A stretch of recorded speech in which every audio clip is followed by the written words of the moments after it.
The following is a special presentation of Tony Kurre Radio. Welcome to the last day of January and another K4Wins, K4Wins.com. The website, of course, you can find all four of our plays up there. It's a free website. Subscribe and check on K4Wins.com, K4Wins.com. We're looking forward to being on a multitude of different platforms, including Coastal Network. It's a fantastic Coastal Network. They do all gambling radio. We'll be on that next Friday. And why not? Super Bowl 59 coming up a week from this Sunday. We've got Kip Keefer, of course, executive director right there, Las Vegas Sun, chief editor, does a fantastic job. His old man and a man in his own right mind. He's been doing handicapping forever. And of course, executive director of the Birmingham Racecourse Casino. He knows how to pick a game. Kip Keefer down the right-hand score. And of course, we got Gregory, our good friend, who's been working both sides of the fence now for a long period of time, from handicapping to booking to everything else. He knows what he's talking about when it comes to plays as well. So first of all, I know the show will be listened to a little after we do it live, but I understand we had a pretty good night last night, Kai. Is that correct? Yeah, not bad. Thursday night, 8-0 nice. With NBA and college basketball. Luckily, I changed my mind twice when posting and didn't post the hockey game that we had a little bit of disagreement on, and flipped to Case's prediction in the Ohio State game versus what I liked, and what I liked was horrendous. When you look at it, going there. So yeah, 8-0 night takes us to for the year 116, 49, and 3 overall. Wow. Pretty That good is, January. We got to get on one of these Las Vegas gambler deals, man, because I see most of those guys hitting around 62%. And I mean, they're winning these things. So we've been particularly hot. Certainly this year in 2024 was fantastic. If you follow us at K4Wins.com, you already know that you had some extra cash in your pocket for the holidays. Let's start with Super Bowl 59. Kip, I'm going to go with you because obviously this is the fifth time in the last 6 years the Kansas City Chiefs have been in the Super Bowl. Only the second time the Philadelphia Eagles will be trying to do that. Of course, they went with Nick Foles back in 2017. And this will be the second matchup between these two teams. The first time, 38-35, fantastic Super Bowl just a couple of years ago was fantastic. But your initial thoughts, 1.5 and 49.5 is the initial lines on this particular game. We're in for a thriller, are we not? You certainly would think so. The matchup seems to be outstanding. But the stat that keeps blowing me away, and I'm interested to hear what you guys think, but the stat that they threw out the other day, that 12 one-score games, 12-0 on the year for Kansas City. Just amazing. Certain teams, no matter what the circumstances are, they just find a way to win. This team, the Eagles look better on paper, but it's just hard for me to imagine because this team just has that kind of aura that anytime they're out there, they're not going to walk away with an L. Josh Allen played unbelievable game. I mean, some of the throws he made in clutch situations, for them to walk away a loser again, they've just got to be looking in the mirror going, what in the hell do we have to do? The Chiefs just seem like they're living the charmed life. And I know the Eagles on paper are formidable, but right now, a week out, it's hard for me to imagine going against the Chiefs. Yeah, and I mean, what was that case the beginning of the season? I know that we never had a three-peat in the National Football League. This would be a first. Of course, you think about some of the great teams, including the Chicago Bulls, who did it twice with Michael Jordan. Which is the Chicago Bulls. Yeah, not that Chicago. I thought you were going back to the 1930s. Yeah. I would have to. But what was the line on Kansas City appearing in the Super Bowl 59 and winning Super Bowl 59? Do you remember what it was at the beginning of the season?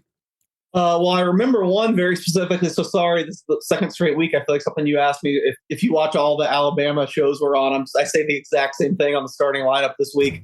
But on the starting lineup, the week after the Super Bowl last year, I gave out a play on the Super Bowl. That was the Kansas City Chiefs to win it at 9-1. So I think I might have mentioned on this show, the one thing I never did, unfortunately, I never bet the Chiefs to win the AFC. So that was a futures loser for me. But that's because that number, I mean, sometimes I talk about numbers and I know people's eyes, they say, what is it? Sometimes this isn't rocket science. If you followed the NFL at all, or just how people talk about it, you knew that last year when after the Super Bowl, the Chiefs opened 9-1 was the best price, for most like plus 750. Like that did not take any PhD in math to understand the way people perceive just the Chiefs, that number was going to go way down. They'd won 2 in a row. You knew they were going to be the talk. So I think by the time the season got going, they were more in like the plus 450, 5-1 range. So again, I didn't really think it was value there. So I was hoping maybe they slumped sometime in the middle of the season so I could add them to the AFC. It didn't happen, but yeah. So I'm pretty sure I got the best number that was available anywhere. Maybe there was like a 10-1 right after the Super Bowl last year, but I think 9-1 was the highest. And then going into the season, I don't think there was any higher than 5-1. So once again, in an NFL season full of chalkiness, we have another chalky outcome with the Chiefs in the Super Bowl. I don't know if you guys saw, but I believe Nevada just put out its gaming figures. It was the first time in maybe 12 or 13 years, December, they had like a multi-million-dollar loss on the NFL because just every favorite is covering. Most games are going over, which has been terrible for me. I've had a really bad NFL year, but most people are cleaning up, and I think it's going to make for a highly bet a Super Bowl as well, because it's just been favorite after favorite, and the Chiefs being back for a third straight year to me kind of illustrates that better than anything. Kip, you talking about Tony? Yeah, go real ahead. Quick. Yeah, this is a team. If you guys remember, they were still on the field 10 minutes after winning last year, celebrating that win. They were already in every interview talking about three-peating. I mean, this is a team that set their focus on. You never see that. I mean, I that sticks in my memory like crazy. That they're going, okay, now we're poised to make history. That was like a stepping stone last year. This was like the target all along for this team. And maybe it's because they've been there 5 times in the last 6 years. Well, For some reason, this feels like the window is starting to close a little bit on this team. It seems like Mahomes and Kelsey have been together forever because they have. And I know that, 29, 28, 20, 32, whatever in the NFL is considered old. It does feel like every time they get there, though, this may be their last shot to ever go three-peat together. This is not the NBA because you get banged up pretty good. You were talking about this one-score games, and one thing that I'm hearing a lot about, Case and Kai, is that a lot of people are loving Kansas City in some type of teaser, because if Kansas City was catching 7.5 this year, they'd be 19-1 against the spread. 19-1 against the spread in games this year. So, I mean, they've been winning some close games, but that's what great teams do, Kai. They figure out ways to win, and you cannot give them any extra yardage. You can't give them any extra plays, and you sure as hell can't give them any extra penalties with Patrick Mahomes the way he gets them called on him. Or great spots. That's true, but you know they're going to get a couple of calls in this, no matter what. At least a couple of calls that half of the people watching the Super Bowl are going to question. Now, whether or not, I don't think Kansas City fans, for sure, anybody that bet on Kansas City against Buffalo thought Josh Allen had that first down. None of them did. Now, everybody else in the world that was watching the game and saw the line and saw his body go, well past the line, thought he did have a first down. But anyway, we'll go back. Even for me, I've spent a lot of time in the props and looking at some of these things, and I think there's a lot of value in some of the props. And there'll be more and more as we get closer. But I can't go, just like I said last week, I can't go against Kansas City. I know they're not at home, but, just like when they talked about the last year's Super Bowl with the overtime and how prepared Kansas City was, and they had worked on overtime situations and their opponent had not. And that came into play. And I think that Andy Reid is just going to be better prepared. I wonder how much the whole Kellen Moore offensive coordinator becoming a head coach, allegedly, what kind of effect that's going to have. I don't think it has anywhere near as much effect as it would, a college kid, something like that. By the way, I also think Kellen Moore is way underqualified to be a head coach in the NFL. That's just my opinion right now. I would actually get less excited about that than I did Ben Johnson, and I don't think that's possible. He is striking while the iron's hot, for sure. Yeah, but I do think if I have to play, I'd probably play Kansas City. I would right now. That over-under, depending on where you get it, I think it started at, or what it got as high as 50.5. I think it's back down 49.5 in a lot of places now. Really interesting with what everyone says should be a limited possessions game. I don't know if I agree with that.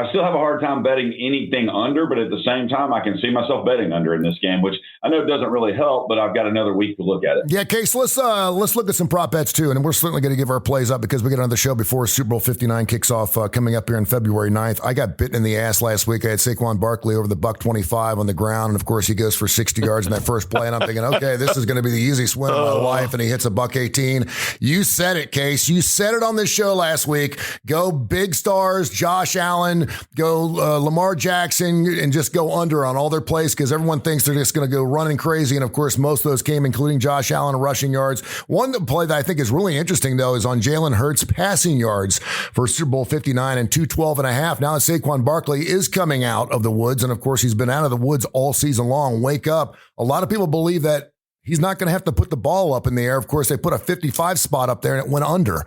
So what's your thoughts on under 212? It sounds small because we're used to seeing these 400 and 500 yard games by quarterbacks in the National Football League, but that seems like a small number.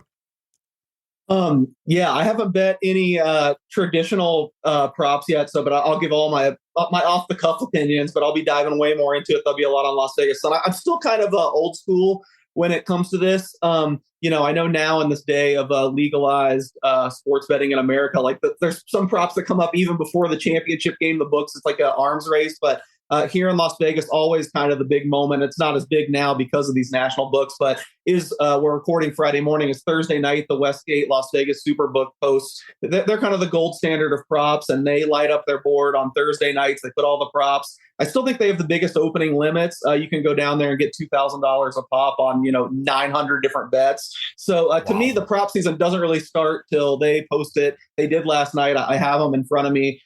So I bet some index stuff already, which is kind of my specialty. I like those bigger payouts. I've had some success with those. Those are the only things I've actually bet so far. But as far as these yes, no, over unders, the one you asked about, Jalen Hurts, to me, and you're right, I'm typically looking to go under. I'm probably going to wait to bet a lot of these and bet under. One that didn't go well last week, Patrick Mahomes did have his best rushing game in like a year and a half. So he went way over in that, which is always popular. But yeah, I'm going to be looking for a lot of unders. But Hurts is one guy that I actually think I'm a little bullish on in this game. My first reaction would be that I would want an over. And another word of advice, if you want to bet overs on these big name guys, I would say including Hurts, bet earlier because all the action's going to come in on over. These numbers are going to go up. So if you're looking unders, try to wait, which is not my best thing. I like getting in right away.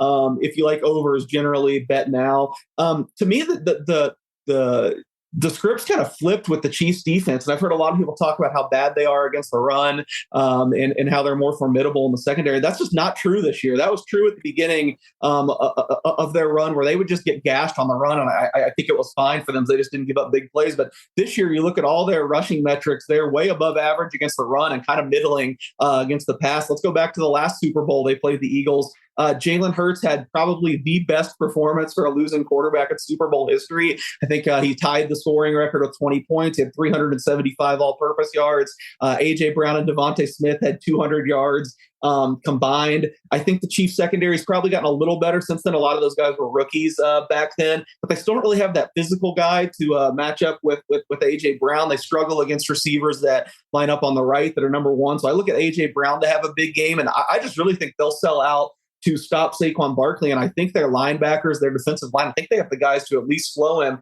So to me, I'm a little more bullish on Jalen Hurts than most people. I was really impressed by him last week, even though I know Washington's defense isn't great, just with the speculation of how's he going to be with his knee and stuff. I mean, he went out there and really balled out. In the two games he's played against the Chiefs, he's been fantastic. He brought him back in the regular season game after they lost to the Chiefs in the Super Bowl, where I thought he was probably the Super Bowl MVP if we were allowed to vote for losing teams the first time. So I'm actually pretty bullish on Jalen Hurts. I think I'll be looking for ways to back him, actually. Kip, another interesting quarterback prop is Patrick Mahomes over 5.5 attempts rushing yards, not rushing yards 5.5 yards, but 5.5 attempts. And we go back and look at all of his playoff games. 62% of the time in those playoff games, he has rushed 6 or more times. Do you think he's going to have some design run plays? I don't know how much design. I would be inclined to think that that's a pretty good number to to chase, just based on the fact that Mahomes has shown in the past that the bigger the game, the more he's willing to do whatever task is necessary. I can see him several times escaping pressure, and if he gets around the edge, like all quarterbacks, he can rumble for a pretty good significant gain. So I would kind of like that number. I don't think they're going to do a lot of design stuff, although I was glad, because one of my biggest pet peeves in college and pro football is in the red zone or down around the goal line. People don't run the quarterback very often. When all the defenses sell out for the straight plow ahead play that's probably 50-50 effective, I think a lot of quarterbacks, and that'd be another attempt down inside the 5-yard line. I can see Mahomes, play action and just kind of skirting around the end. So 5.5 is probably a pretty good number, but I'd be inclined right now to think that, he'll have that many attempts. I know one of those, Westgate, or actually two of those prop bets. One is what we see in Andy Reid trick play, which I don't know what dictates a trick play, but Andy Reid's going to throw something, whether it's going to be a shovel pass, whether it's going to be a Philadelphia special, whether it's going to be something which would be really funny against Philadelphia. And of course, the other one is, will we see a tush push for a touchdown? And of course, we saw this past week where they just kept getting penalty after penalty after penalty. You couldn't get the ball any closer to the goal line for a tush push, but two different interesting things. Kip, before I move on, what are some prop bets? What are some things you're looking at? I know you like prop bets. I know that by having multiple bets on a game, your head will explode because you just like to enjoy a game. I know you're a side and total guy, but is there anything in particular that's kind of reaching out to you that you're interested in? Are you looking at Saquon Barkley over under yards, and how inflated are these numbers? Here's what I'm looking at. About the last 4 or 5 years, I've just sent Case a check and said, I'm in for your prop bet portfolio. I don't need to reinvent the wheel. I've already got the professor at the chalkboard. So that's probably going to be my major strategy. I think I could drive myself crazy poring over those and trying to speculate. So I've got a cheat sheet, and his name is Case Keefer. All right. Before we get into some college hoops, and man, it's just been unbelievable. If you're in SEC land, no matter where you're listening to the show, of course, you can hear it on TKR at least 5 times a week. Thanks to thousands of folks who have downloaded the TKR app. And of course, wherever you get your favorite podcast, we're going to be live next Friday.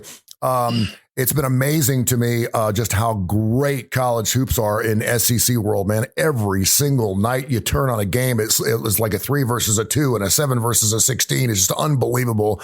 It's going to be a great year in college hoops. And of course, we'll continue to do this show all the way through March Madness. We'll look forward to that.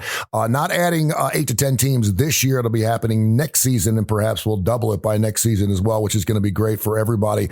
Let's go around the horn real quick and just give me your side and total right now and how you feel about that side and total for Super Bowl. Of course, we reserve the right to change our minds before the game coming up on February 9th. We'll start with Kai, because most people just looking for a side and total. Where are you going with Super Bowl 59, Kai?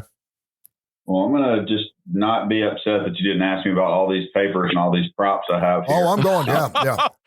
I'll just get it next time. But I've got to go Kansas City. I mean, I don't know on the total yet. If I have to play it right now, I'm playing Kansas City, and if you put a gun to my head, I'm probably going to go under if it's 49.5 and go over if it's 48.5. Okay. But that's just me right now. I know the over under is 5.5 touchdowns for the Super Bowl total right now that I saw minus 20 at over 5.5, which makes no sense for the total of 49.5.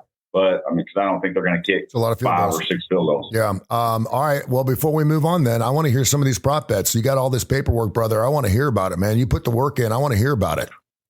Well, one of the most interesting things to me is going to be the shortest touchdown. The over-under is 1.5 yards. And if you go over 1.5, it's plus 145.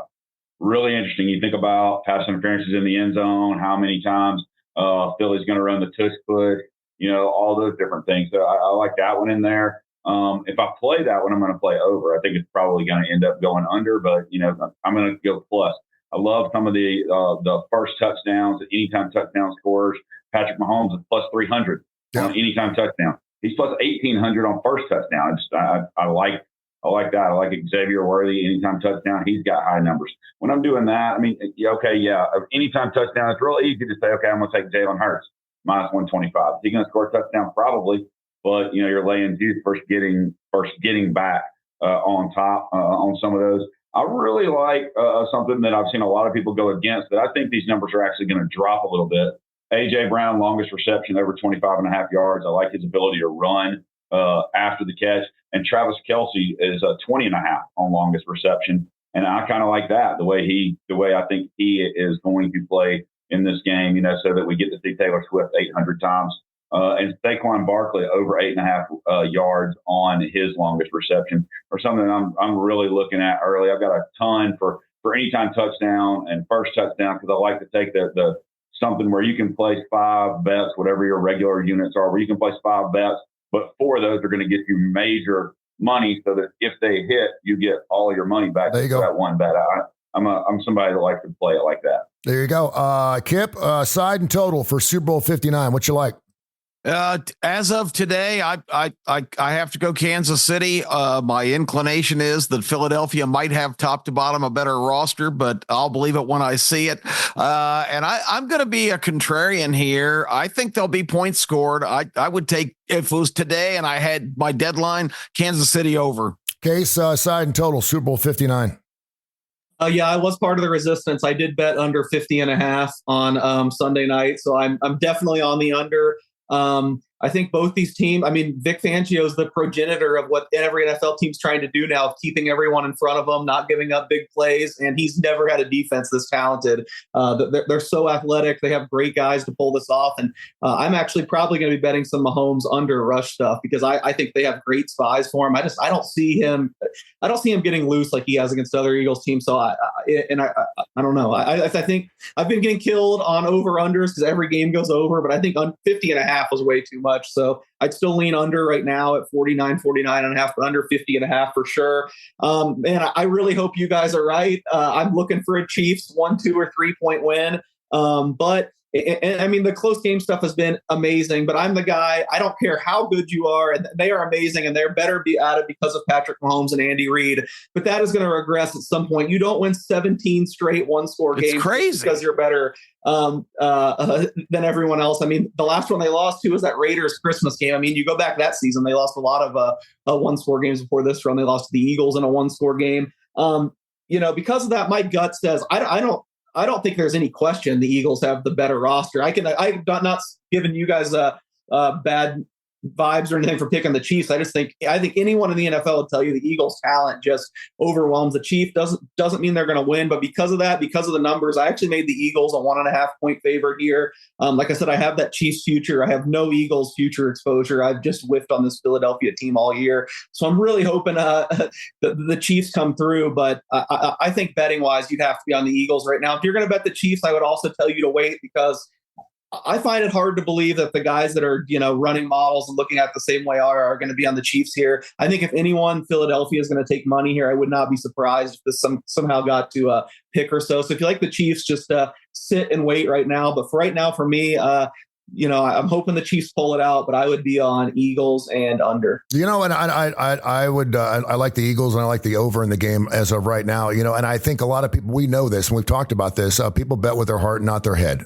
We know that, and I think a lot of people are going into this game. First of all, we're going to see history. Do we want to see history?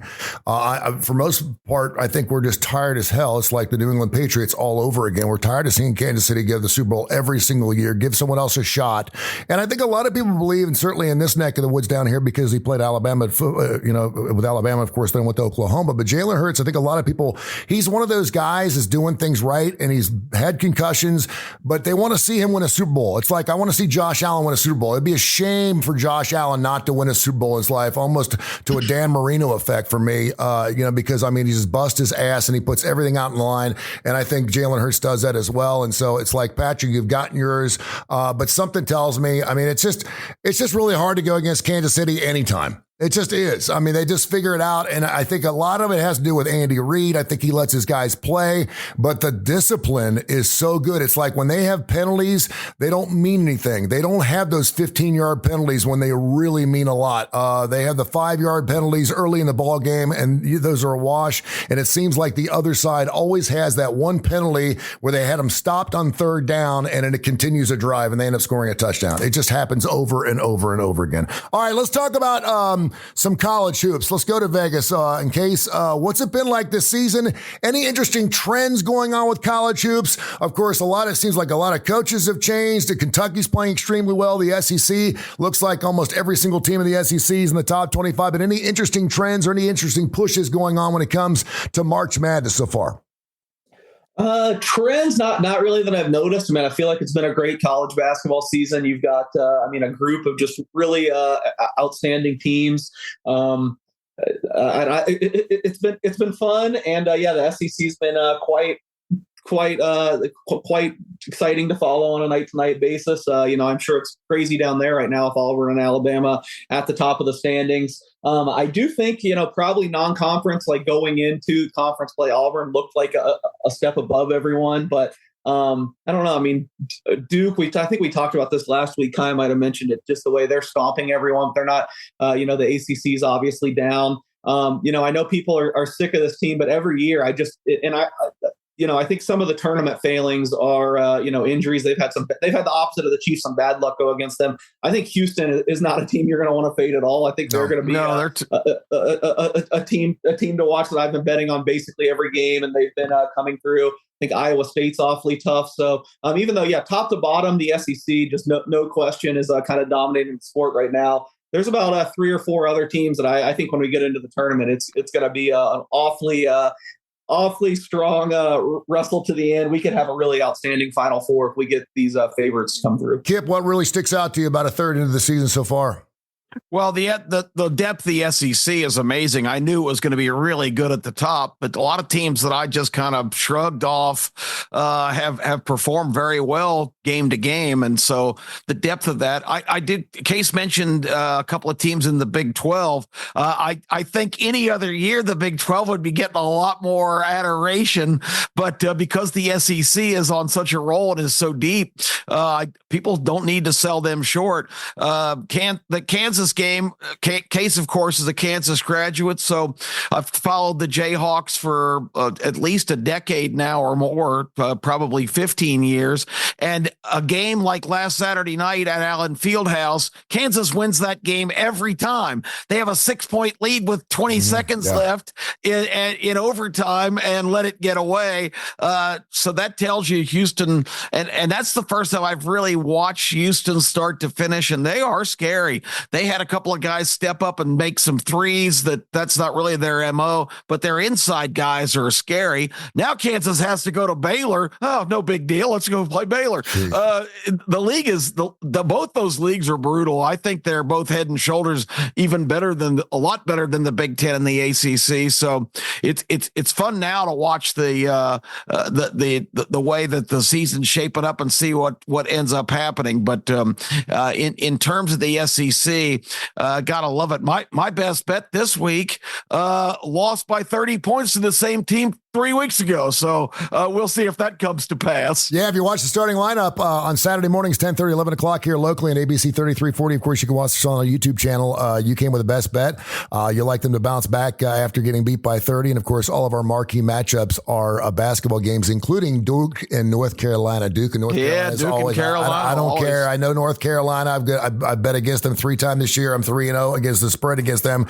But it's still Duke and North Carolina. And I know you've got a lot to say about that guy, Gregory, because that's just good basketball any day. Duke, huge. So anyway, that's a lot. So last weekend, 11 ranked teams on the road. This weekend, 11 ranked teams on the road. Last week, ranked teams 2-9 versus the spread on the road. 6 straight up losses on the road. So, I mean, and this week you've got, Florida at Tennessee, Providence at St. John's, Missouri at Mississippi State, Auburn at Ole Miss, K-State at Iowa State. Let's just go through the SEC ones. Yeah. Vandy at Oklahoma, Georgia at Alabama. A big one, I think, that's going to be a bounce back, but I'm not going to say for which team. Kansas at Baylor. You got Texas Tech going to Houston. Also, UConn, with the best coach in the business, is going to be at Marquette. And then, I mean, it's just a huge weekend. Georgia is going to Alabama, and I have not seen the line. The early lines I usually, with everything I get, I don't usually get till about 3 o'clock today. So, I mean, this will be up by then. But I'm really interested to see some of these early lines that I really like on these games, because I think they're going to have quite a few road favorites lose straight up again.